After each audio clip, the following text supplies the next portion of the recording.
Hey guys, in today's video, I want to talk about iOS 18.1. I have to say that ever since I updated to iOS 18.1, Developer Beta 1 just a couple of days ago, my experience and my perspective of iPhone has changed entirely in a good way. With Apple Intelligence, my iPhone just feels very different, and again, that's in a good way. So I wanted to share with you guys additional features and changes that I've come across after using the first beta for a couple of days, talk about some of my experiences and why this has really changed my perspective of iOS and my iPhone in general in a good way.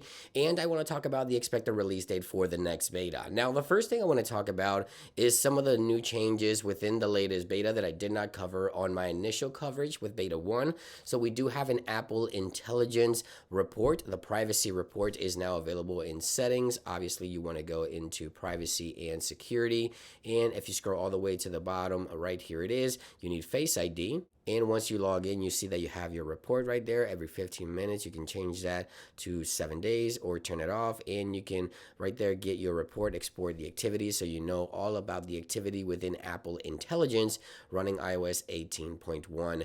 And that's something else that I've noticed that I thought I never used, but I'm using like every single day, is reduce interruption. This is a brand new focus mode built in with Apple Intelligence that uses Apple Intelligence to determine the importance or prioritizes notifications. So if you have a notification that's important, for example, this one right here, as you can see, then if you have the focus mode enabled, the reduce interruption, it will give you that notification. However, if it's not important, then it won't give you the notification. And using Apple Intelligence, Apple can determine if the notification has some sort of importance, right? So reduce interruption, easily my new favorite focus mode on iPhone, and I think a lot of users may use this one, especially if you just want to spend time with your family or to yourself. Reduce interruptions is going to be the perfect focus mode option, as it does use Apple Intelligence to determine the importance of a notification and things like that. So love it. Now there's also the prioritizing of emails. So for example, here off the top of my email list, I have an email here for a tree cut down here in my studio. So it prioritizes that because it was first on the list, right? It was coming right up. So I love the ability to see my prioritized emails within the email application and also email summary, so I don't have to dig through all my emails. So I really love that as well. Again, also using Apple Intelligence.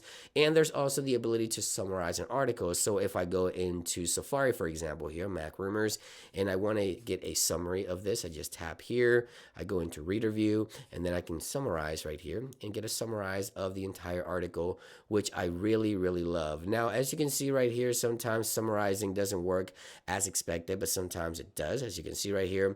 But yeah, it's a really cool new feature. Obviously, this is still in beta, but the ability to get a summarized version of an entire article, I think it's a welcome change. Again, also using Apple Intelligence. And that these little things all put together really changed my perspective of Apple Intelligence and iOS and my iPhone in general. Things just seem more natural. The iPhone really feels like an extension of me at this point, as it really helps me get through a lot of things a lot quicker. Now, also creating memories. This is something that's really cool. So let me go here into my photos and let me show you the cool animation to create memories. So here I am in memories. I can create a memory, and Apple Intelligence will make suggestions. As you can see here, winter of 2023, summer of 2023. So let's go with winter and take a look at that. It's compiled all the images.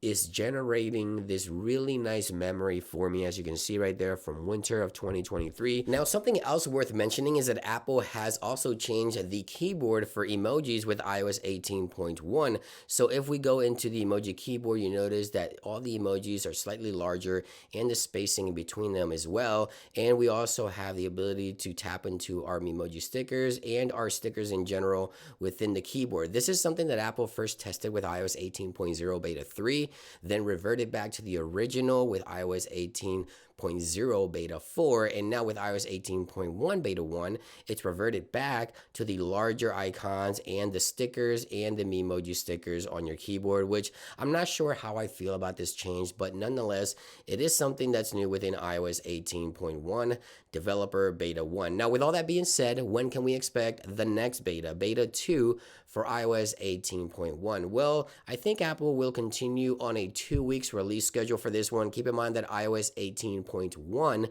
will be released later in perhaps mid to late October after the release of iOS 18 in September, obviously. So the next beta will most likely happen on August 12th or the week of August the 12th. So we have about another week and a half to go. But I have to say, Apple Intelligence has definitely changed the perspective on how I see my iPhone and what's capable within iOS. I think everyone will agree once you get your hands on it if you haven't already. I just wanted to give you guys this quick update. Thank you for watching. I hope you guys enjoyed the video, and I'll see you guys real soon. Peace.